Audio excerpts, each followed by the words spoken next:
अभिनेत्री ममता कुलकर्णी बऱ्याच वर्षानंतर आज भारतामध्ये दिसलेली आहे।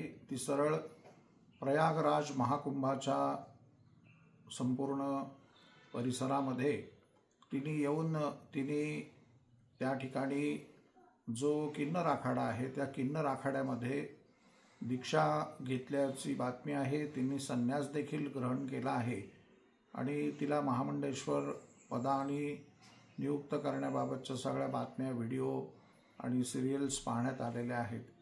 मला असं वाटतं की या पद्धतीने काहीतरी एक गॅम्बलर्स म्हणून एक जे काही वातावरण दिलं जातंय तो एक चुकीचा पायगंडा पाडला जातोय। अशा पद्धतीने ताबडतोब कुठल्याही व्यक्तींना तुम्ही श्रीमहंत महामंडलेश्वर, आचार्य महामंडलेश्वर पद देणं ही चुकीचं आहे।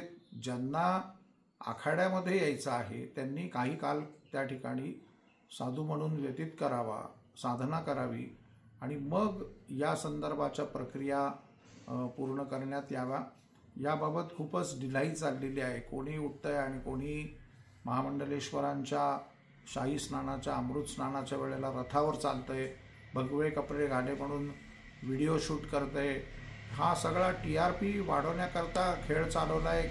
हा बालिशपणा कुठेतरी थांबला पाहिजे असंच मला वाटतं आणि यावरती आखाडा परिषदेने निर्णय घ्यावा। अशा पद्धतीने जर एक चाइल्डिश सगळे म्हणताही वाटत बसली तर मला वाटत नाही हे काही योग्य चाललंय म्हणून।